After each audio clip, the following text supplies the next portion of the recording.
Today it is time for a best-of-5 series of top-level StarCraft 2, and what I've got for you is a Terran versus Zerg, where in game number 1 we find ourselves on the map Golden Wall. Spawning here, in the bottom left-hand corner, playing with the red Terran SCVs from France and playing for Team Liquid, we're looking inside of the main base of Clem. Clem has looked really impressive, especially over these last couple of months. I wouldn't be surprised whatsoever if this guy is going to be the next big thing when it comes to playing with the Terran pieces. And I feel like he's going to have to bring his A game, because his opponent in the bottom right-hand corner, playing with the blue Zerg drones from Finland. He's the #1 StarCraft 2 player in the world. He has been for several years. And of course, his name is Serral. Alrighty, so here we go. Now, this is a best-of-5 series that was played a couple of days ago as part of a Red Bull tournament.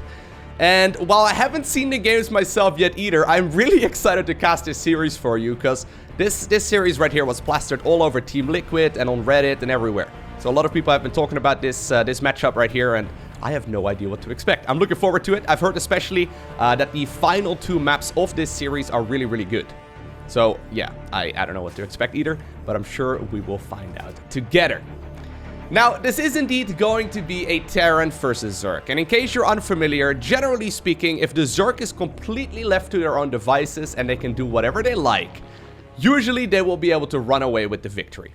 It's very much so up to the Terran player to try and slow down that Zerg economy. Just because of the larva mechanic, so Zerg obviously has those little larvae next to the hatchery, they can produce many workers at once, much faster than the Terran player. And if the Terran player does not do anything about it, right, and then just sort of let the Zerg player grow, usually Zerg is just going to be able to run away and take that entire map on their side. And that's very much so the approach that Serral loves taking as well. Now, obviously, you have many different ways of slowing down the Zerg eco if you're a Terran player. Oftentimes, it doesn't necessarily come down to trying to actually like kill drones. Just simply forcing out units is already really big. So if you manage to force out a bunch of those Zerglings right now, for example, right? So 4 Zerglings are being made right here by Serral. I mean, he doesn't really know what he's going up against, but the Reaper is completely normal here in the early game. But just simply forcing out 4 Zerglings here means that there's 2 less workers, right? And that's really what Terran is oftentimes trying to achieve in this matchup. Now, obviously, they can also try and just simply go completely all in, right? Try and kill the Zerg player straight up. But one of the real strengths of Serral and one of the reasons why this man is so successful is because of the fact that he really does not make a mistake. I know. If you want to get good at StarCraft 2, just play like Serral, okay? Just stop making mistakes. It's easy. Now, this guy is really strong, and generally speaking, right, he doesn't die to all-ins. So you're going to have to play him in the longer game. What was that, Branda? Did Branda just attack the queen there? Why did Branda attack Heron?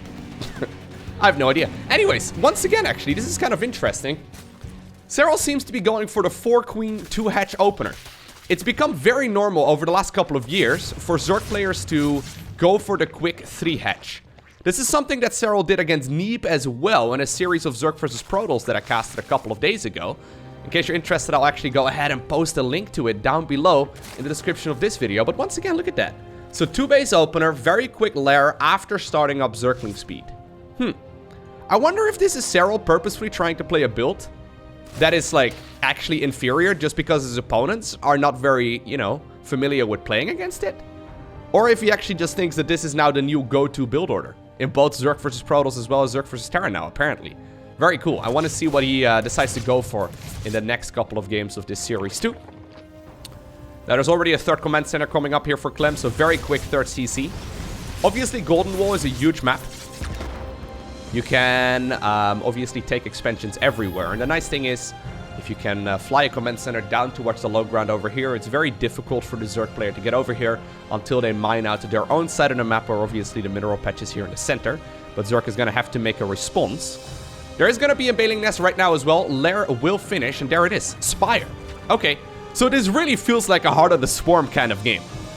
4 gases really early here. Quick 2-base Spire for the Zerg player. He's going for a Bailing Nest right now as well, probably just in case this would be like a Hellbat all-in. But honestly, is Terran really going to push into this? Nicely done there. That was actually really cute. He only left the Reaper there to shoot at that tumor. Now, obviously, these 2 queens are going to continuously lay down additional tumors, but nicely done right there by Clem regardless. This is one of those build orders that was really popular a couple of years ago, but Terran players really have not faced off against this for the last couple of years. So it very much so comes down right now to Clem to respond properly against it. It's funny though, because sometimes these kind of build orders shift back into the meta. I've not really seen anyone else play it other than Serral, but obviously, like I said, Serral's the highest ranked StarCraft 2 player in the world, so if he is executing a certain strategy, I suppose it's gonna be very good. But you can see Clem right now already sitting back. Not something we normally see in this matchup. Maybe it's because of that Serral actually plays it, because his creep strat is some of the strongest in the world. He's very good at that multitasking, continuously pushing the creep forward, and right now he's even using overlords. Actually, only one overlord. To poop down some creep over here too. Interesting. Okay, so 8 mutas are coming up. Honestly, I kind of feel like Clem could have continued that harassment for a little while longer.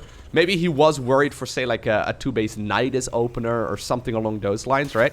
Like, obviously, Zerg has many different options at lair tech.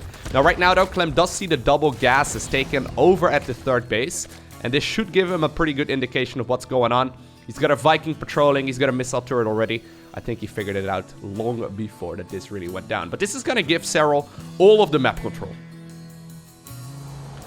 As long as these mutas are flying around, Terran's not really going to be able to do very much. And oh my god, getting 2 mules? Oh, that doesn't seem like a lot, but that's about 500 minerals lost right there. Mules mined for about, I believe... Oh, gotta be careful actually. A couple of widow mines. Does he see them? Oh, I think he sees them. Yep, he saw them. That is very risky.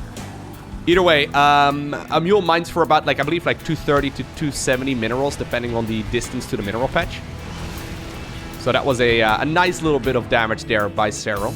Obviously, this is going to come at the cost of those mutas, but while this was all going on, he was happily droning up the 3rd base, and he also now has the 4th command center coming up. Now, Hellions, okay, they just rolled across. Use their little wheels to get across the map. Now, they're not going to be particularly useful later on, but getting a couple of drone kills here, not bad whatsoever. 6 workers here. Little bit of a misstep there by Serral. Probably did not expect those Hellions to be that brave. 2nd factory right now coming up here as well for Clem, so he probably wants to increase that Widow Mine production even more. Now, while Terran is pushed back here for a while, right, and he's going to be forced to play pretty defensively here for a bit, especially once upgrades finish up, and he's actually getting to that position already, he can start moving out onto the map once again. Bailing speed has also finished up, so these Marines probably will not be able to go home with their lives, although a couple of reinforcement Marines also do come up. The thing is, mutas are amazing at harassment, but they kind of suck at actually fighting until you get, like, many of them, so... He's got 13 at this point. I don't think that's quite enough to really start fighting those Marines, especially not with upgrades finishing, like I said, and especially not with like a couple of medivacs up above as well. They can just simply gun down those mutas very quickly. And obviously, whenever you're trading minerals for gas units, that's pretty much always a good trade, right? That's pretty much a trade that any StarCraft 2 player would like to make. Now, I'm surprised he hasn't brought an Overseer to try and kill those Widow Mines. He knows that they're there. You can see a little pothole if you're Zerg, but... Mutas not really achieving all too much other than those first couple of mules. Good pickup right there by Clem, actually saving a couple of those units as well from those Baneling connections. He should be able to get himself the Drilling Claws here pretty soon. In the meantime, Serral was also harassing over there. A couple of Banelings. Will they be able to connect? Nope. Good pickup there. The hot pickup by the Terran player. Now, this is actually really nice, because not only is he trading out units, he's slowing down the creep spread. And like I said, that's one of the real strengths that Serral does have. He's really just going hardcore into the muta production. Okay. So the Drilling Claws upgrade is going to finish up here in just a little bit. And the Drilling Claws will allow the Terran player to burrow those Widow Mines much quicker. Now, Widow Mines do deal friendly fire as well, so you got to be very careful with them. Generally speaking, though, pretty good unit to have. There's the Widow Mine. We'll get target fire down before it can actually connect and before it can actually explode. Widow Mine once again gets targeted. Serral just simply flies forward right now. He's got to be careful, though. Those Thors, they can do an awful lot of splash damage. In the meantime, though, the Banelings try to roll into the mineral line. Oh my god. Playing with fire here, and actually Drilling Claws just also got denied. This is one of those moves that's so easy to accidentally slip up, but Serral, he's not really getting the damage done that he was looking for thus far. Clem really showing us how good he really is. Found those couple of Banelings up there too. Not going to be able to produce the missile turret over there though, but not bad whatsoever. Okay, so we're starting off with a really fun little macro game over here, right? Players are trying to end it. Well, primarily Serral. He's trying to end this game, but Takes like one good bailing connection to do so, right? But he's not really getting that value just yet. Widowmine once again gets killed.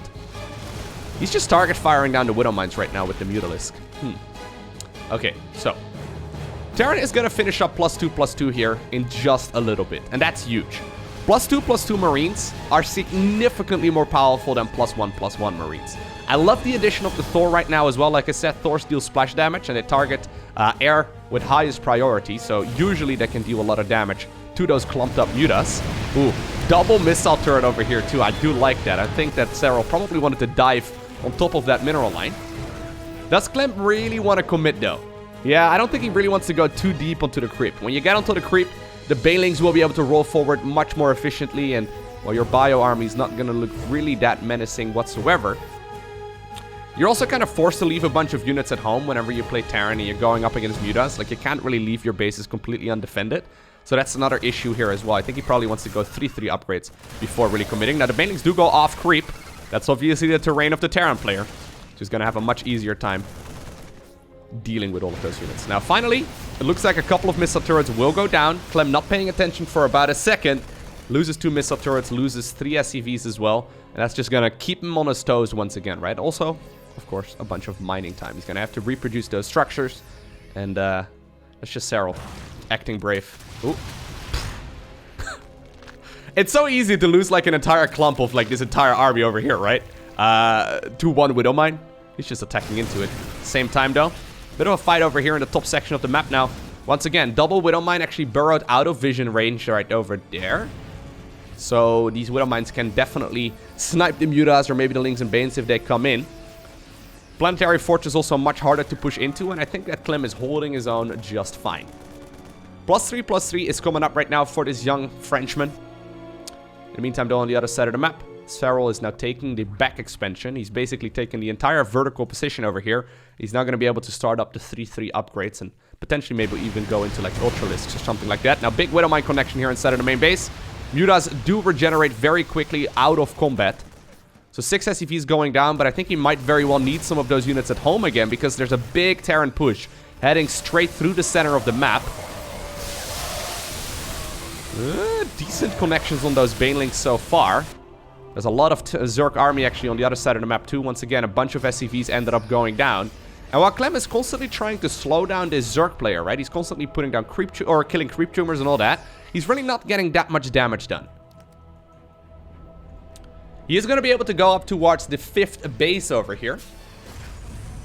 I think he probably wants to start piling on the pressure, especially once +3/+3 is done. That's great and all, but at that point you're going to have to deal with maxed out Zerg as well. And those Zerglings obviously also get substantially better when it comes to... so quick on the splits. But they get much better as well with upgrades. There's a Baneling connection on that Widowmine. Nicely done. Looks like the Metavex actually... Ooh. Could certainly also get picked off. Nicely done here once again by Serral. Taking a very cautious approach here though in game number 1. Really not taking any risks. Now obviously as Terran is expanding, right? As far as like the 5th base goes, for example, he's gonna have to like spread his army around as well. And that means less defenses over here at the 3rd base. Now this is a big error right here from Clem. It looks like Mutas are flying forward. They are not spread out. So the Thors do deal a lot of damage. Looks like 2 of them are still alive as well. Mutas just simply tried to take a bit of a breather. But at this point, the Zerg is all over this base. And I've got a feeling that this golden base over here is going to certainly be denied for a little while. Is he going to try and go in for the kill on it? Nah. Doesn't look like it. Just decides to actually retreat now. But does golden patch his mind out as well. I like it. So that was a little bit sloppy there by Clem. Moving out onto the map. But it's such a small move, right? So the bases everywhere get scanned. As a matter of fact, Serral already has 1 further expo over there too. I guess this is where that Zerg army is more valuable than the Terrans though, right? Because Zerg is just so mobile. Here come the Banelings. They're looking, of course, primarily for the SCVs. But if not, they can always roll into the Planetary Fortress as well. And that Planetary Fortress is as good as dead. Only 2 SCVs right there go down. At the same time, Clem is going to go towards the back base. I guess we're going to call this the back base. Is that a good name? I don't know. He actually manages to pick it up, not realizing that there's an expansion right to the left of it as well. Got a feeling that that hatch will be cancelled. A lot of Zerglings streaming down from the main base, but the Metavex have already picked up the majority of those Terran units as well. Ooh, gotta be careful though. Spore Crawler and Queen. They can deal a lot of damage. Not quite enough to get the kill. Okay, so he finds out the base right now. Thing is though, those mutas are still roaming, right? They've decided to come home and see what's happening here. That means that these medevacs full of units are not going to be able to live to tell the tale. And these units will be picked off. At the same time though, the Terran player is pushing through the center of the map as well. A lot of foresight here, right? Like constantly trying to be smart with the positioning and stuff. These Banelings, yeah. They do not want to roll into Marauders. That's the role of the Marauders here. To mostly... Oh my god, the SCVs! 3 SCVs go down, but also like 30 Zerglings. The role of the Marauders right here is primarily to oh, he's got the classic Ultra skin. Aw, they're really cute. What was I saying? Right, they want to soak up the Banelings. They want to soak up the Baneling hits. And obviously, most of the time, with this kind of unit composition from Zerg, they will transition towards the Ultralisk. And Ultras, obviously, take quite a bit of damage as well from those Marauders. Chitinous Plating is going to finish up here in a little bit too. That's the additional armor upgrade for those Ultralisks. These bases are hard to take, though, for Zerg. Nicely done, man. Clem is so good. Are you seeing this? It's so easy to make slip-ups. It's so easy to, like, accidentally lose your entire force. Now, this little bit of micro was great and all, but it did buy Zerg enough time to send reinforcements over here. So, with the big boys on this side of the map, they're not really going to be able to achieve that much. Liberators now joining the fray too. I love it. At the same time though, while this base is being picked off, Zerg once again hunting down those SCVs. Excellent splits here. Apparently the... well, excellent splits, but not quite enough. Apparently they also decided to roll into a few of the missile turrets. While a base gets picked off up in the top left-hand corner, or I guess a bunch of SCVs get picked off in the top left-hand corner, an entire hatchery was killed. So I think that's a fine trade there for Clem. Serral also doesn't have much of a bank. I feel like this is going to come down to one big clash between both of these players' armies, right? It's going to be Ultraling Bane Muta versus Marine Marauder Medevac Mine with Liberator support. Both players are trying to outsmart each other with constant repositioning, constant drops, constant run-bys, and, you know, flybys, I suppose, with the Mutalisk. But neither is really getting that much value. If you look at, like, the units lost right now, Zerg has actually lost quite a bit more than the Terran player. I thought it was going to be a bit more even than that. But regardless, obviously, Zerg has also been mining more than the Terran player. So it shouldn't really matter all too much. Army supply counts are going to be pretty even once the Terran player once again maxes out. I mean, he loses quite a bunch of supply here constantly, though. But most of the mutas, I mean, they have disappeared. There's actually only 7 mutalisks remaining at this point in the game. So he's really changing over primarily towards Ultralisks. Now, there's not really a lot of Ghosts. There's also not a lot of Liberators. Ghosts and Liberators are usually the late game counter to those Ultras. I'm not entirely sure how this is going to go. Once again, Zerglings going in for a run by, detonating the mines. This is going to force Clem once again to return on home. A couple more mutas do get sniped. I feel like he really needs to start ramping up the Liberator production. Mutas now find that planetary fortress in the top center of the map as well. Not really going to be able to achieve all too much, but I think that Serral has just completely stopped his Muta production right now, right? He's just going towards that Lingbane Ultra style at this point. I think that's probably what he's trying to max out with and what he's trying to constantly run by with as well. Ultras are a little bit low. They do have their nice little speedy thingy-majig. They move a little bit faster off creep with that upgrade. Concussive Shell only just now coming up. That's kind of curious, huh? You don't really need it, I suppose, but... Anyways, yeah, this base over here is going to be in a lot of trouble. Still, though, there's a lot of... Actually, hold that thought. There's a lot of Marauders running here from the left-hand side. They're going to be able to make short work of those Ultras. Planetary Fortress also not to be underestimated. Can be repaired, obviously, and it does do a lot of damage. Good splits right there as well by the Frenchman. These Ultras are super low. Planetary Fortress does go down, but if you can kill these Ultras, I think this is fine. Still, though, tons of SCVs also die here to this Zergling run-by, and Zerglings are also in the top left-hand corner. All of a sudden, Serral is everywhere. He just killed 41 workers. Oh my god, he just killed 41 workers. I was really only paying attention here to this fight over here, but apparently Serral's like, nah, I'm just gonna fight in like 3-4 different places instead.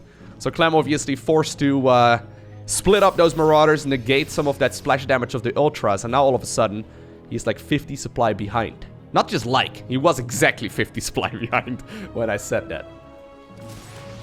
Serral obviously lost a lot of army supply there as well. But I mean, he's going to be able to swarm those units out into the map once again. Really cool approach here. Now, Widow Mines are getting huge connections though. This choke point over here, not great for the Zerglings, but I think that might just be a little bit too much. Serral still has a bank as well. We can continuously rally more Zerglings across. There's a Bailing Mine! Oh my god. Serral adding insult to injury. Constantly, yeah, going in for constant harassment over here as well. Not achieving that much this time around, but looks like he's chasing those last couple of Marauders home. They all have very little health. And Clem, indeed, decides to tap out. Great game number 1 right there by the finisher. Serral is a very scary opponent to go up against. I mean, at this level, it seems like it mostly comes down to the player that makes the first big error, right? And oftentimes I've noticed over the last couple of months especially, that big mistake doesn't really happen until like the 20-minute mark, right? So in the previous game, I mean, I guess it came down primarily to that big fight in the top center at the Planetary Fortress. Because Serral wasn't just fighting over there, he was hitting his opponent in several different locations all at once. And Clem just simply crumbled under the multitasking right there. It happens. It happens. He did great for the first, I would say, like, I don't know exactly what that was, like 18 minutes or so of the game. Like, he did amazingly, but yeah, it takes like one mistake and then Serral's all over your bases. So we'll see what Serral decides to go for in this game right over here as well. I'm actually really curious to see if once again he will decide to go for that 2-base opener where he's going for the 4 queens and then into the lair. Now, Nightshade is a map where you have multiple options for 3rd bases. So you can take the expansion right here on the low ground. You can also take the one that most Zerg players prefer right over here, right? And the reason I'm bringing it up is because on maps like this, most of the time Zerg players will go for the 3-hatch opener. On other maps, like, for example, the previous one, we do see players going for the pool first every once in a while as well, just because that way you can take your 3rd base undisturbed. The issue is that oftentimes, say if Terran goes for like an SCV scout, which it actually looks like... no, he's not going to go for it. If Terran decides to go for an SCV scout, they can not only scout your natural, but also block your 3rd base. And then once like a Reaper comes in, they can deny it for a very, very long time, which is very frustrating for Zerg to have to deal with. On this map though, say like the SCV is blocking this base, you can just always take the one over here instead. Now, not all maps feature that. We will obviously see other maps in this series as well. I'll try and point it out once we play one where you really don't have that option very easily. So I wouldn't be surprised if Serral just decides to go for the super standard opener here this time around. Just going to be the good old hatch gas pool. Should be able to start up that Zergling speed as well. He's not pulling any drones out of gas. So not pulling any drones out of gas. Okay, well, no. I thought those 2 drones actually came out of the gas, guys, but they didn't. Not pulling the drones out of gas at all right now. Kind of indicates to me that he might want to open up a little bit cheekily, because it looks like he's going for a 3rd hatchery, but he hasn't started up Zergling speed. Okay. Yeah, no Zergling speed here whatsoever for Serral, and he does now go for the 3rd hatchery. Okay. This is something very difficult to scout here for Clem. 2 queens that are out right now as well. They're going to be able to shoot away at that Reaper. Now, is he going to be able to get a kill on the tumor? Nicely done. You will. Karen actually from the high ground apparently also decided to shoot a spine down. So that does now allow him to clean up the Reaper. So Reaper right there for a tumor. But yeah, here's the real key there. There is a Roach Warren coming up. And with this snipe just now on that Reaper, Clem is not going to be able to figure this out. Once again, Clem has decided to go for the extremely quick 3rd command center. So there's several different ways you can open up his Terran. You can go for the 3rd command center before the starport or the starport first, and then like the 3rd command center at about 4.5 minutes. About a 4.5 minute 3rd command center over here or so to complete the wall off is very normal. This is gonna make it very difficult for Clem to deal with this harassment. Here's the Roach Warren finishing up. 6 roaches. He still has some gas. I think he's probably gonna make like 10 or so and then go back to droning. He didn't go for Zergling speed, so I don't think this is going to quite be an all-in. I think he probably wants to go for a bunch of roaches and then follow it up with drones once again. Because, I mean, at some point, you don't really want to continuously rally in units. There is a tech lab coming up right now, so I think that Clem probably wants to go for... Well, it has to be a Benchu, right? Don't tell me you're going to go into battle cruisers right now, because that would be awful. Yeah, okay, he does start up the Banshee right now, so that makes this reasonable here for the Frenchman. Should be able to eventually shoo away the roaches, but they're already moving across the map. A couple of Ravagers were morphed in as well, and indeed, drones as a follow-up. So while most of the time it's going to be the Terran player who has to be in the driver's seat early on, this time around it's going to be the Zerg player. Let's see how good the crisis management here of Clem is. Got a feeling that that bunker will never finish up, my man. Yeah, losing that first Reaper, really big. I actually now wonder if Serral maybe did that on purpose. Right? Putting the tumor a little bit too close, trying to get maximum value. But anyways, roaches right now already hitting away at that supply depot. Looks like the Hellions over there were also cleaned up. Ooh, Banshee is gonna come out here. Yeah, he's gonna target fire down the tech lab here. So, not a second Banshee unless he queues one up. No, nothing queued up here. So that does mean that Serral is gonna be... He's gonna be shoot away here by that one Banshee. It's gonna get a lot of kills, but how much damage will Serral be able to do? How many SCVs will go down? I kind of feel like you just want to run the SCVs towards the low ground, man. Just try and salvage as many of them as you can. He's already producing 3 at once, though. Roaches and Ravagers do go down, and in the grand scheme of things, right now we're looking at 30 SCVs going up against 53 drones. Here's the kicker, though. There are obviously 3 command centers, and they do drop 3 mules, right? All of them can drop a mule. That income of Terran is not going to be that terrible, I don't think. We'll have to keep an eye out right now is that that second mule. Well, you guys need to go back to mining. Hello. SCVs, wakey. Yeah, good start obviously here for Clem, but also a bit of a gamble there by Serral. If this was going to be like a standard 1-1-1 into 3rd command center, he would be in a lot of trouble because that build just simply wouldn't achieve anything. And actually, speaking of trouble, Zerking speed obviously not done. Oh my god, this could have gone so poorly.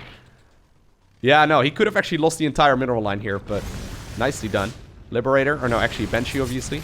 Moving across the map too. No cloaking. He killed the tech lab, so no Spore Crawlers anywhere either. Well, he's got 1 Spore Crawler over there, but nothing all too crazy. Okay, so as this game stabilizes right now, these Hellions gonna be able to get any damage. Couple drones, nicely done. Yeah, 6 drones actually, not bad at all. Yeah, so as this game stabilizes, I think we're now transitioning once again to watch a bit of a more standard macro game. Banshee probably won't be able to go home anymore though, unless it like really scurries on the outside of the map, but nope. It will indeed break into all kinds of little pieces. I think we're just going for what seems to be a more standard game at this point. Interestingly enough, it looks like it's going to be a Roach follow-up here for Serral. So he's going +1 missile here as well as Glial Reconstitution. That's the Roach speed upgrade. I don't mind that strategy, but it's also a bit of a gamble. If Clem manages to max out, the Bio Army is just going to trade way more efficiently. So I wouldn't mind seeing a big timing attack here by Serral in just a little bit. He basically has a great timing coming up with these 2 upgrades finishing up and Roach speed all at the same time. As long as he just produces non-stop units here, he's going to be able to potentially end the game once those upgrades finish. He's not making any drones. He did make the 4th base, but not making any additional drones. Just 3 base saturation. Okay. So I think that's what he's going to go for right now. I think he wants to go for that big Roach Ravager push. Question is though, how much damage is Clem gonna be able to sustain, right? Is he gonna be overwhelmed there by the Roach Ravager count, or is he just gonna be able to defend that no problemo? We'll have to follow up here as well, actually, by the infantry weapons. Super easy to forget that during the aggression. He's got the 1-1 finishing right now at the front, trying to deal some damage here to the 4th base as well, just to buy time, keep the Zerg player pinned back. Serral's gonna be able to max out here in just a couple of seconds though, and yeah, he's already going for the big counterattack, actually. The Queens have also been moved off creep. There's 3 siege tanks, though. It comes down to the corrosive biles. They are spread enough to not get biled all at once. I don't think at least 1 siege tank should go down immediately. Nice defense so far here by Clem. There's a lot more Zerg, though. He's making the best of this situation. Love the Sim City over here as well with those structures that he's got. Gonna allow these siege tanks to get a little bit more damage in. One of the tanks actually rolling forward, trying to get maximum damage. Queens already have used all of their transfused energy. Is Clem going to be able to defend this? This is such a difficult timing attack to defend. I think he will, yeah. +2/+2 has already been started up by Serral, so at the very least that indicates to me that he doesn't think he can close this game out right here, right now. Or maybe he just wants to play it safe. Supply depot wall will be killed. But obviously that's a trait that Clem would like to take most of the time. Target firing down the Ravagers, actually. I love it. Marauders have also now been added into the mix. +2/+2 has started up. So that also shows to me that Clem is feeling confident in defending this just fine. Alrighty. Man, high-level StarCraft 2. It's pretty insane. Okay, so what I was saying earlier still counts here. If Clem manages to max out, the traits between the Roaches and Ravagers, I mean, they're a very inefficient unit composition when it comes to supply. A maxed out Roach Ravager army against a maxed out, like, Marine Tank army, it's not going to be even close. The maxed out Marine Tank army just does way better. Now, it all comes down to positioning here, though. You're like one mistake away from losing the game here as Clem. Spore Crawlers were produced here as well. One big strength as well here for Terran. And actually, hold that thought. Ooh, the Roaches and Ravagers all went around. One tank will get picked off. Another siege tank rolls down the ramp, though. Man, he's target firing like mad with those bio units. Nicely done. I was saying something. Oh, man, I was saying something really good as well, and I forgot. Oh, right. Good job, Lowko. You're so good. No. One real strength as well of this Terran player right now is that he can utilize his drops, right? Now, I don't know if that fight was necessarily great. But Terran doesn't really have to deal with a lot of Zerg anti-air at this point. I mean, there's a few Spore Crawlers set up. But most of the time, Zerg is going to have a hard time getting much done. Still, though, Serral's constantly fighting here. He is still maxed out. +2/+2 is finishing here as well. He's just going to continuously, try to get the engagement. Fourth base continuously taking some damage here as well. Slowly being chipped away at. Now, keep in mind, this is only 66 66 drones right now, which really is not that much. Another siege tank, though, will get picked off. Is there going to be enough here for the finisher to potentially end this game? Another tank will get biled. More tanks now taking damage as well. Oh, this funnel over here, though, amazing as well for Clem. Roaches and Ravagers are starting to look low on health, but I think there might just be a little bit too much.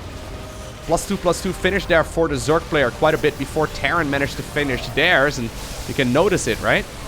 SCV's now pulled away as well. They soak a lot of the damage. Oh my god, Clem trying to hold on. There's the reinforcing Zerg units as well, though, arriving on this side of the map. Constantly also harassing with that drop over there. I can't see what's going on, man. There's a freaking command center in the way, and I guess that's probably exactly what Clem is trying to achieve. He knows he needs to hold on here. He lost a ton of workers, but he knows if he manages to max out, he's going to be in a great spot.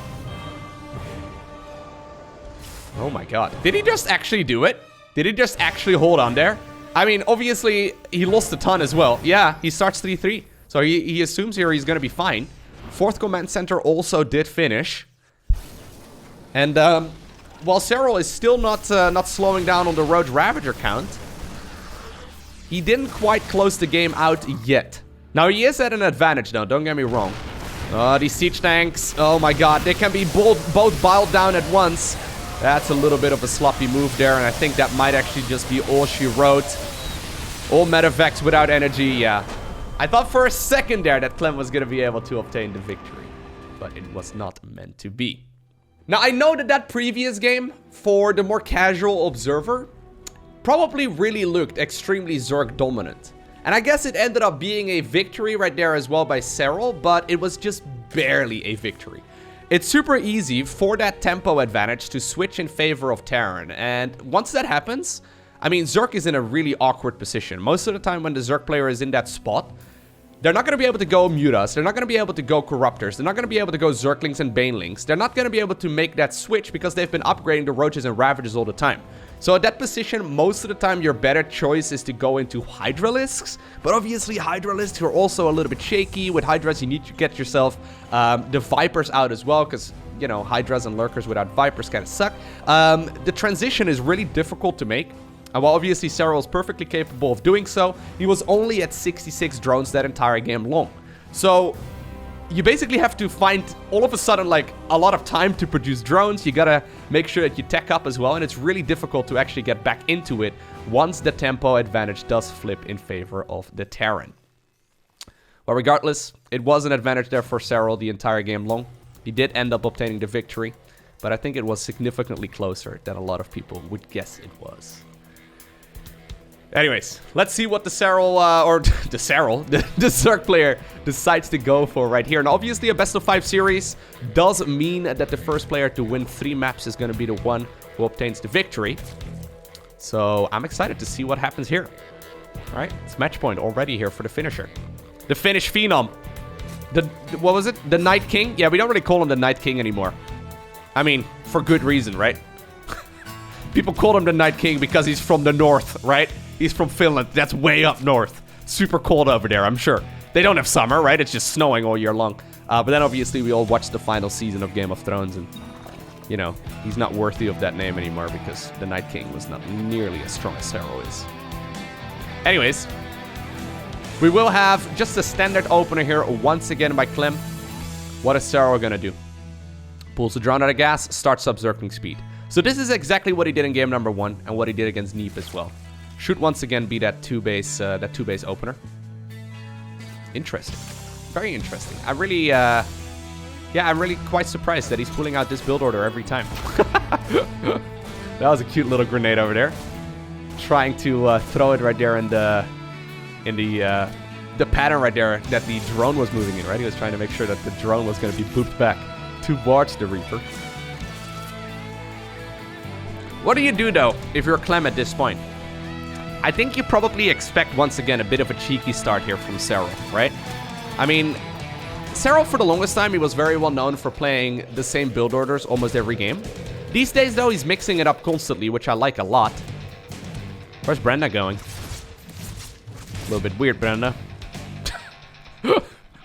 Brenda, you're never going to be allowed back on creep if you continue like this. That Reaper's just going to be a nuisance. Okay. So, Hellions are being produced right now. Lara's coming up. Second gas is coming up here as well. This is the literal exact same build order that Serral went for in game number 1 of this series. Obviously, this is something that Clem had a little bit of time to think about right now as well. So, I wonder what he wants to go for to try and deal with this. He's going for an armory. Okay. So, armory obviously allows those Hellions to turn into Hellbats, which is great. I wonder if he's come up with a strategy that works well against this kind of opener. I guess one big weakness is that Zerg didn't really get their Baneling Nest until very late. They didn't get a Roach Warren at all, right? So, well, that's a little bit quicker than last time for sure. Baneling Nest, actually, is it? Yeah, I think it is. Baneling Nest is coming up right now. The 3 Queens will be able to complete the wall off as well. I guess one of the things here as well is that the Zergling count is exceptionally low with a build order like this, and I think it's once again going to be a Spire. Yep, there it is. How well will Serral be able to respond to this? He's already up to 44 drones, which is enough for 2-base saturation. But here's going to be that push. Love this. Really nicely done. There's no Banelings. There's no Banelings. Baneling Nest is not done. Clem decides to put all of his eggs in one basket. Scouted the build order here that... Ooh, I love the drop micro as well. He scouted the build order here that the Zerg player was going for. You know what? I think this is working like an absolute charm. Timing attack right here, catching Serral off guard. He taps out right away. Alrighty, so map number 4 in this best of 5 series is Eternal Empire. It looks like Clem has found a chink in the armor of Serral, right? If Serral once again goes for that build order, I would not be surprised whatsoever if Clem decides to pull out the exact same strategy once again as well. Just simply abusing his knowledge of that strategy right now. Now, obviously, Serral could definitely go ahead and defend against that by making the Baneling Nest earlier and by making the Zerglings a little bit quicker. But obviously that defeats the entire purpose of going for that strategy, because then all of a sudden you're going to be able to delay your lair, you're going to be forced to delay the lair rather, and you know, you're just not going to be able to get as many drones out. I think one of the big strengths of that strategy is the fact that Zerg only needs to make 4 Zerglings really to defend against the first Reaper, and that's kind of it, right? So most of the time Zerg players make a big round of links right when link speed finishes, but Serral has been, well, basically not going for that at all when he's going up against, or when he's playing that strategy that we've seen him play a couple times right now. So I wonder what he decides to go for in this match. Now, Eternal Empire, it is a map where you cannot really take the 3rd base anywhere but here. So I wouldn't mind seeing an SCV scout at all. I wouldn't mind seeing an SCV scout at all to try and delay that 3rd base, because this map is kind of notorious right now for Zerg players where they can't get a 3rd base whatsoever. If the Terran player does a good job delaying it, then the Queen is going to be forced off the line, and you know, you're going to have a hard time defending it. So I would love to see the SCV going across the map right now, which is exactly what Clem is doing. Reaper will also be sent across here in just a second, and this is going to make it much, much harder here for Serral to take the third. If he wants to take one, maybe he once again wants to go for the same build order as he did in the previous game, but if he wants to take one, I think he's going to have to bring the queen and probably take it about 30 supply or so into the game rather than super early. Here's that SCV. Should just be a normal factory follow-up here in just a little bit as well. He's got to go double Reaper. Okay, cool. So, yeah, Clem definitely does not want his opponent to take this third base. He's even going to start up an engineering bay. Yep, I love it. So this map, it kind of sucks for Zerk, if I'm being honest with you. Like, once you get the third base going, it's fine, but it's really difficult to get this one going because you really don't have that many options. So, 2 drones in gas once again. I think that Serral is going for the same build that he did twice already right now in this series. Wonder if he's going to make any adjustments. Oh, wow. That's actually a really big deal. Beautiful move there by Serral, thinking he's playing Warcraft 3. Yeah, that kind of defeats the purpose of the second Reaper as well. You really need to keep them as a team. You're still going to send it across the map, because why not? Is this going to be a lair again after the 2 queens now finish? I think it is. Second Reaper, though, does come across the map right now. This is going to be a bit of a surprise. I think that's also the reason why Serral decided to send the queen. He's actually anticipating the second Reaper. Very interesting. I don't think a lot of players would. If he decides to go for the lair again, which I think he will, I don't think he even really plans on taking this third base. Like, not yet. Not until, like, you know, after starting up the lair. Yep, there it is. Huh. So, once again, the same build. Clem found a weakness in this strategy earlier, but I don't know if he realizes that it's this strategy once again right now. Third hatchery will come up. Interesting. Yeah, I wouldn't mind seeing him go for the armory build order once again. I think it's a good idea. It's a strong build as well against just the standard 3-hatch opener. So it's certainly something he can pull out, but he probably assumes that his opponent assumes that, you know, there's not going to be room for that strategy again in this series. But Serral's like, nope, I'm going to go ahead and play 4D chess with you. Takes the Baling Nest at the exact same time. What I'm really curious in seeing right now is whether or not he's going to make an additional group of Zerglings here. He's not. He's just doing literally the same thing. This guy, man. He's got huge balls, apparently. Okay, so standard macro build here from Clem. That does mean he's gonna have to face off against this 2-base Muta opener once again. I'm actually excited to give this strategy a try myself here. It's been a very long time since we've seen a top-level player really mixing it up with their standard build orders, and it seems like Serral is really assuming that this strategy is just fine. Look at this. Getting those overlords to poop some creep. It's gonna make it easier to spread the creep even further. Set up surrounds and stuff as well on those Hellions.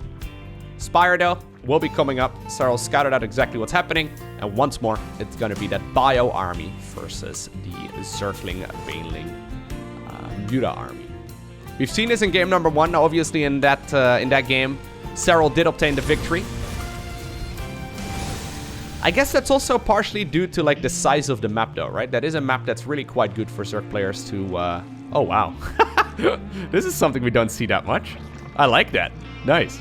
But Golden Wall is huge, right? It allows Zerg players to constantly run around the map and go in for counterattacks and all that. This map, I mean, like I said earlier, it's a difficult one, right? It's a difficult one for Zerg players. You don't have that many run-by locations, and I think that this is fine, actually, for our Frenchmen. Oh, actually, I hope that thought. I was scratching my nose. The Hellions. Oh, they tried to move in. I think you might want to go, my man. Yeah, Clem. Overstaying is welcome just a tad. Did he though? Oh my god. Really? I already saw in my mind all of those Hellions die, and for some reason 4 of them drive home. Huh. Well, still a decent trade though. And just like we saw in the previous game, right? As soon as those Mutas are starting to roam the map, which is exactly what they're doing right now, they're going to be able to get full map control. Love the timing on the missile turret, though. Perfect timing right there. Clem has learned exactly what it is he needs to be doing against this. So he gets another attempt. The thing is, I don't think a lot of Zerg players are playing this strategy right now on the European ladder, so I don't know exactly how much advantage, or how much practice, rather, Clem has against this style. He's, for example, been playing a lot against Raynor, but, yeah, I haven't really seen Raynor go for a strategy like this. Decent defense so far, but no missile turret inside of the main base.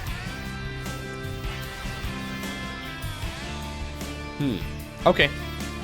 So 2 Mutas going down here in total. 6 SCVs were killed here in total as well. And once again, right, on the back of this, Serral's just happily macroing. He's got himself the second, or the 2 Evo chambers over here as well. Going Baneling speed and just transitioning towards his comfort zone.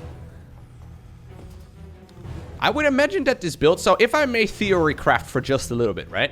I feel like this is a build order that's strong right now. Primarily because Terran players are not really used to being in this position, right? So, Terran players have been, well, they have been the aggressor at this point in the game for like the last, I don't know, 5 years of StarCraft 2, right? Ever since Legacy of the Void came out, really, like a lot of Zerg players have been going for that super laid-back approach in the macro game.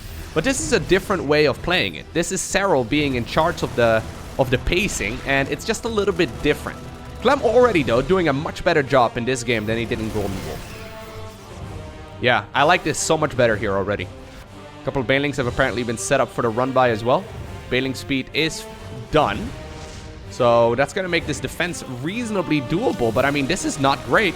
Yeah, Serral's going to end up losing a bunch of those Banes. Nicely done here, man. Clem is so good when it comes to that micro. Banelings in the meantime. Over at that... Oh, my God. Over at that third base. I do think, though, that the 4th hatchery will be picked off. And that's going to actually cripple the Zerg player quite a bit. It's going to slow down the advancement here of the Zerg for a while, too. Yeah, 5th hatchery was not produced yet, so wouldn't be surprised to see Serral taking 2 bases here at once now. Man, if it wasn't for those 10 SCVs dying at the 3rd, I think this fight would have been absolutely perfect for Clem, right? Like, that was a really, really good response. 2 SCVs apparently desperately looking for that grave. There you go, buddies. It's almost a little bit sad, but, you know, apparently this is fine in the Terran Dominion. Everyone has a personal choice to make. It's gonna be there's going to be the Drilling Claws upgrade once again. Wouldn't be surprised to see the factory, the second factory that is, added on here in a little bit too. Liberator will be picked off, and Mutas are roaming the map. Okay, so 2-2 upgrades, though. Where are the 2-2 upgrades? Oh, there they are. Okay, I was going to say, like, he's a little bit late on those. Now, this doesn't look like a lot, so if you compare the upgrades right now, right, the timing right here for Serral is obviously a little bit quicker. If Serral hits right when those upgrades are done, though, this is going to be amazing for him, but he's already moving off creep. I feel like this is a little bit too brave. Yeah. Oh, my God. With the Mutas over here, all of the Marines can be pulled as well. They are not needed for defense anymore. If this 4th base can be killed once again,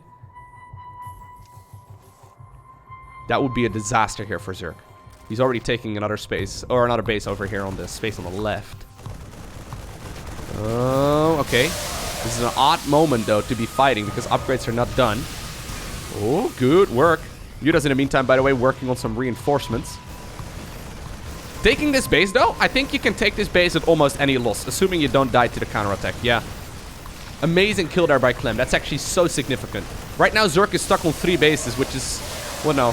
He's got the 4th base done here on the left, right? But it's still, like, not ideal here for the Zerg player whatsoever. Is there a 4th command center? There is not. There is no 4th command center. Oh, okay. So Clem basically wants to go all in. Now, if he gets the kill on the Evos, that would be absolutely massive. Dude, you should target the Evos. Okay, one of them is gone. He's going to target fire down the Mutas right now as well. Most of the medeffects are gone, though. So these Marines have decided to take their combat drugs right now, and they're running away to try and save their lives. Oh, my God. Well, most of the Mutas, they're going to be okay, I suppose, because the Marines were already very low in health because of all that stim pack. But,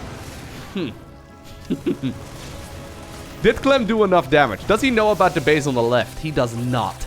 So he assumes right now that Zerg is only on 3 bases, which is not the case. 4th CC finally starts up. I think that's just a safe measure, and right now he scans. Oh, his heart must sink right now. He probably assumed that he killed the 4th base twice.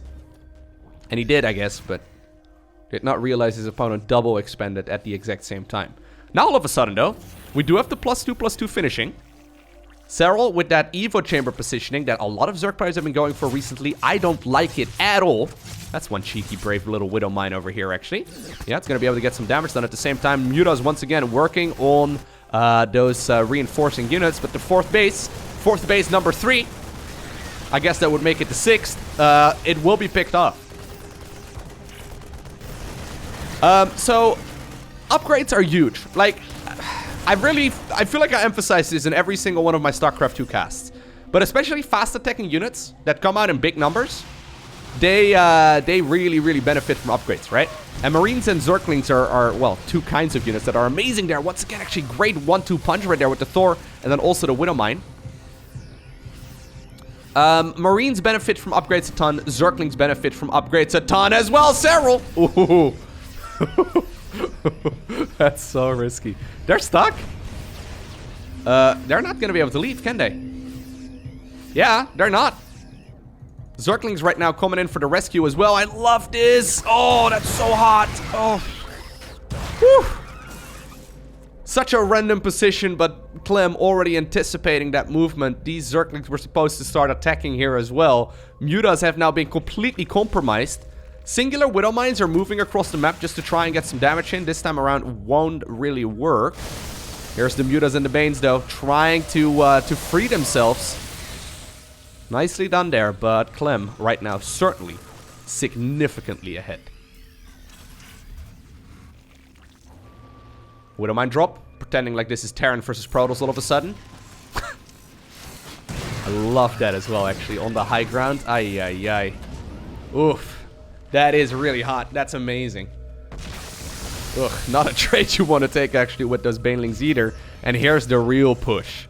Here's the real engagement that Clem wants to go for. He's got himself good upgrades. He's getting 3-3 right now as well. He knows that Zerg is going to be stuck on Lair Tech. Can he close it out right here, right now? At the same time, by the way, he's also secured the 4th base on the low ground. Planetary Fortress is done. Zerglings are going in for the run by 2. Banelings rolling down the ramp. Where can the Banelings connect? Decent connections right there, but was that enough? There's really not that much Zerg reinforcements right now. Lynx, though, are going to town here over at the 3rd base location. Reinforcing Marines should be able to clean that up. Another 4th base falls. Okay, no, I don't know what base that was anymore. Yeah, but reinforcing Marines are going to be able to shoot that now away. Clem cycling towards this high ground as well. This does now give Zerg player enough time here to finish up the Banelings. Very close engagement. Supply counts pretty much even. Great pullback right there by Clem. Once again, baiting those Lings and Banelings into the Widow Mines. Widow Mines, though, pretty much all gone at this point. Mutas once again trying to pick up reinforcements. They're coming in from the side. Banelings once again rolling down that ramp. How good are the splits going to be? The splits are going to be amazing. Excellent control right there by Clem. Looks like eventually the Thor does fall, though. Clem's still ahead in the supply count. Oh, he's getting himself a couple Mutas right now. He wants this base, and he wants it really badly. Banelings get target fired down. Clem, you absolute madman. He stays here for the absolute maximum duration. Now runs on home. And while this is all going on, right, both players also microing a second fight over at the side of the Terran player. And actually, a couple of Liberators were also queued up somehow, some way, to try and deny mining of this base. Ugh. And with that queen going down, Serral decides to tap out. And all of a sudden, that now means that the score has been evened up. And we go to the final map of this best-of-5 series, and it will be Zen.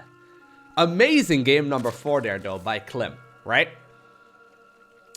We discuss oftentimes what separates a top-level player from, like, a Grandmaster League player, right? And I think one of the key characteristics is, I guess, like, how would you call that? Like, agility? Like, adjustability? I don't really know exactly what the correct sports term would be, but there's no denying that Clem adjusted in game number 4 to what he had learned in this series prior to it, right? So, he played against the same build again. We saw it actually in game number 3 as well with that Hellbat push. He took a different approach again, and it worked like an absolute charm. Really nicely done there by Clem. I would say his biggest weakness was probably that base on the left-hand side that he didn't see until it was already up and running. So he may have taken a bit of a gamble there because he didn't know if that was like a 3-base Zerg or a 4-base Zerg, and that's quite the difference. But that was a beautiful game right there by the Frenchman, and well, Serral certainly got shut down. Serral, I would love it if you decided to just go for what we would consider currently to be the standard Zerg versus Terran strategy. This map also allows multiple third bases, so you can take the third over here, you can take the third over here. And Serral, kind of notorious at this point for not liking to expand towards his opponent. I've never really seen him do that. So I wouldn't be surprised if once again he takes the exact same build order. But it's certainly something that Clem is picking up on right now. Really cool, man. I think that Clem definitely is the next big thing when it comes to playing Terran, right? Maru has basically been the biggest name when it comes to playing Terran over the last couple of years. And yes, we have some amazing non-Korean Terran players as well, and great Terran players from Korea as well. I don't really want to start naming them all because I'm going to forget a couple, and then someone in the comment section is going to get really upset. But Clem is starting to show some insane control and some very stellar decision-making, right? Is he gonna... Oh, wow. He's actually... What? Huh? What? This is the weirdest little mind game. Yeah. Is he still gonna take the third base right now? I don't know if he wants to. He actually decided to cancel something just now. I don't know what he canceled. Maybe he queued up an extra queen or something on accident. But anyways, he does take the third base regardless of that SCV hiding over there. He's been showing some really stellar control, especially during those engagements. In the previous game, it's noticeable, right? He stays for so long, and I think most of us would have already picked up all of those Terran units and gotten out of there a long time ago. But Clem, he's staying on the creep, he's stimming on the creep, and he's standing on the creep as well. And he's moving around at the correct moments. Like, I would say the most difficult part when it comes to like that Marine micro against Banelings on creep is knowing when you can stand still and just kill all the units before they can reach you, and knowing when you have to like split up your units, right? And I feel like Clem has almost like narrowed that down to a science. I've only seen one player do that, and that's Maru. And Maru is considered to be the strongest Terran player in the world. So I'm excited, man. This is something pretty new for Clem, I think. He's been trying to do it for a while. It's super easy to mess it up, obviously, and then lose your entire bio army and absolutely look like a fool. But when it works out, you look like a god. Like, that was really beautiful. Now, I like this. Yeah, the queens, they're trying to lay down some creep over at the third base location that now allows these Hellions to move into the main base. Standard opener right now, by the way, by Serral. So he's going for what I asked for, basically. This is not great, though. Link speed will finish up this time around at a correct timing, so 4 of those drones end up going down there, which is actually very reasonable, all things considered. That hole over there will be plugged as well by an evolution chamber. Looks like Serral might actually want to go... He's just going to go 1 carapace upgrade, maybe? I wonder if he may want to go for like double upgrades before going for Lair and all that. There's a couple different ways you can open up against this as Zerg. Obviously, you can go Roachborn, you can go Baneling Nest as well. But I would say like the 2 biggest patterns are to go Lair and Baneling speed. And then the other pattern would be to go like a quick double Evo so you can get your upgrades faster. Now, both have different advantages. Obviously, the Lair and the quick Baneling speed is much safer. Yeah, he goes 1 carapace upgrade right now. Interesting. Also because you can get an Overseer and all that out, right? Now, in this game, it's not gonna be a... say like a Banshee opener or even like a Battlecruiser opener, so you can set up the Spires. So Serral should be fine here. Second Evo starts up as well. Evos have been used as wall-off structures over the last few months. I don't like it. I really don't. We see structures going down all the time, and it seems like it's a... I don't know why. Like, yeah, I understand why, obviously, but it seems like such a gamble. Is it really worth it? I don't know, man. 4th base once again being acquired here by Serral. At least we saw a drone heading in that direction. Liberator inside of the main base. Gonna get himself a couple of kills. Maybe even Brenda. Not quite. Lair does start up here eventually. And +1/+1 indeed is gonna be started up here as well. Before we see any of those tech structures coming up here for Serral. So pretty aggressive opener here by Serral. This is his bread and butter. This is what he, or pretty passive opener, rather, like aggressive economy, I guess. But this is his bread and butter and what made him very strong. You basically have to be able to defend against everything that the Terran player can throw at you with minimal defenses.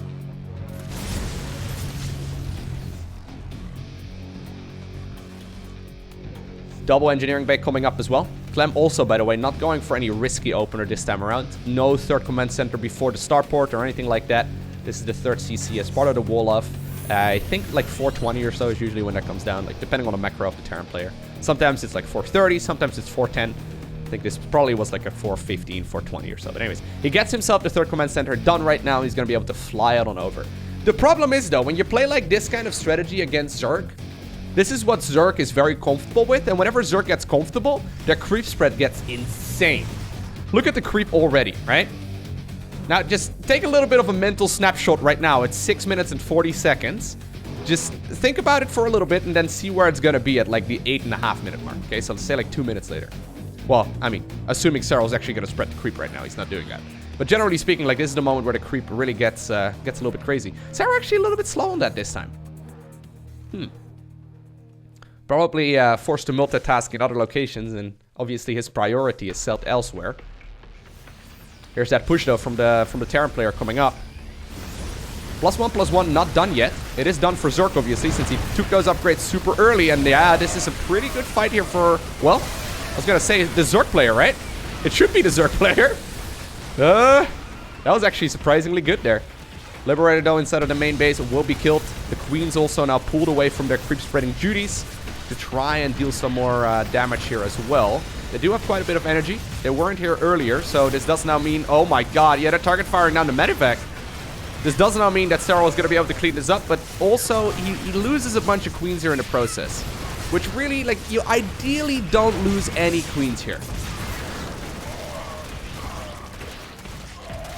Okay. Actually, you know what? Serral is starting to drop the ball a little bit on that creep spread. He finally spreads a tumor over here as well. But I said it about 2 minutes ago, and he hasn't spread any creeps since. Hello? Okay, yeah, finally does start spreading some. Now, obviously, I'm critiquing someone who's way better than me at spreading creep. It's super easy to forget about it, but usually, really, like, Serral is ridiculously good with it, and I would say most of the time, the creep is going to be, like, out here already. I think he missed probably, like, 2 or 3 spread tumors? How do we call those? He missed, like, 2 additional spreads. No, that sounds weird. Love this, actually. Ooh, would you look at that. Clem decides to put the tank in the back. Bailing speed, super late here. Actually, bailing speed is not done. Wait, hold up. Bailing speed, oh my god, he's actually... Yeah, he didn't get bailing speed. Oh, he also picked up the tank, actually. Clem, that is. Nicely done. He did not start up bailing speed. Not having bailing speed at this point in the game is certainly a mistake and not something you want to have happen. Serral may very well be a little bit distracted here and not as on point as we normally see him. Very noticeable, though. Did take the base in the top left-hand corner right now, but... interesting. I love the fact that he brought the tank there, and then he actually saves it as well by unsieging it at the correct moment. Obviously, you can't siege it up at the perfect moment. It's just not something you can do. He's expecting the Zerglings to run on over in this direction right now, but they're busy trying to defend this little drop up north. Hive's coming up, and bailing speed will be started up there, too. Is bailing speed going to be done by the time that a +2/+2 push happens? If Clem decides to go for a move out right now, I think he may accidentally find himself with a win. Because bailing speed is just so huge. Now, obviously, yeah, no, it's not going to be in time right now. He doesn't know it. Well, he sees it right now, but he doesn't realize it. Or he hasn't set up for it, rather.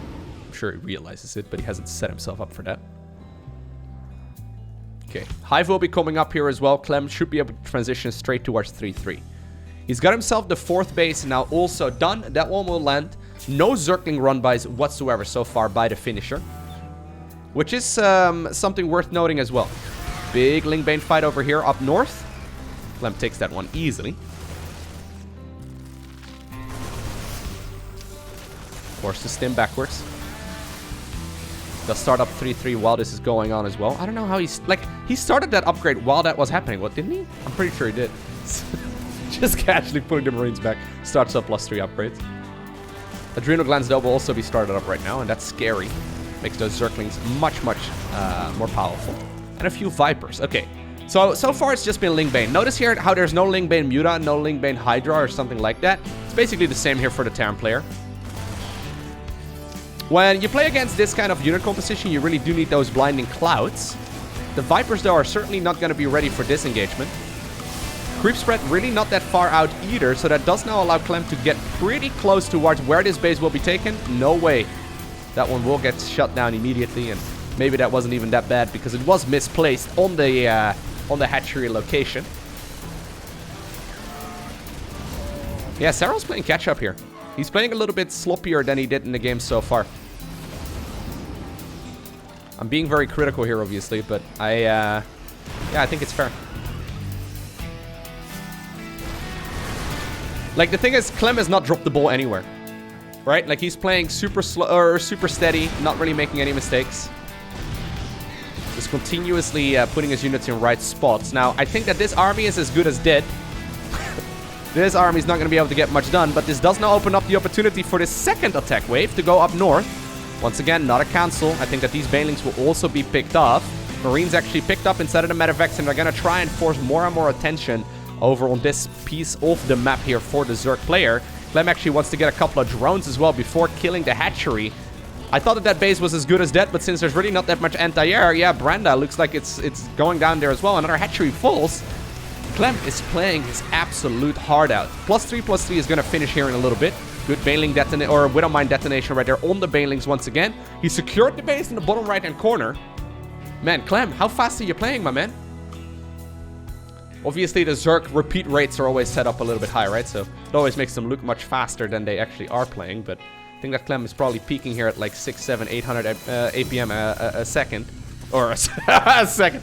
Actions per minute a second. Good English, Lowko. Yeah, he's pressing 800 buttons a second, Lowko. Sure. Sure, mate. Did I just refer to myself in the third person? I think I did. Couple of Marines, though. A couple of Infested Marines. Or Changeling Marines also trying to get some damage done. Now, I do like the parasitic bombs there. That's nice. But, yeah. Clem once again killed a base. He also shut down the base in the top left once more. And this is now starting to become a bit of a problem because Zerg is only on 4 bases. Terran obviously 1, 2, 3, 4, 5 bases right now. And whenever Terran has more income than the Zerg, that's when you know the game is in an advantage for the Terran. And substantially so. Look at the supply counts as well. +3/+3 just finished up here for the Terran player. The Zerg decided to skip those because he's in an awkward position and you can't really afford them at this point. He's got an Ultralisk Cavern somewhere. I saw it on the production tab, but also did not start any Ultra upgrades.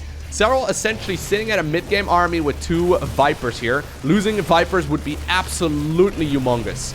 Clem is looking for the finishing move right now. Is he going to have enough?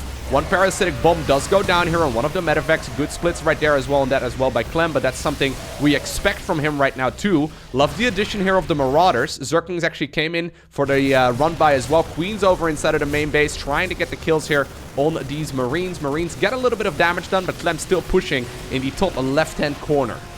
Additional Zerglings, though, will be spawning. Actually, the Vipers are also dealing damage to that hatchery. Is there going to be enough here for Serral to clean this one up? I think there might just be. A couple of links also going in for what seems to be a counterattack. But, I mean, there's planetaries everywhere, so a couple of Zerglings are not going to be able to achieve that much. Yeah, they check out the planetary, and they know they're not going to be able to get anything done.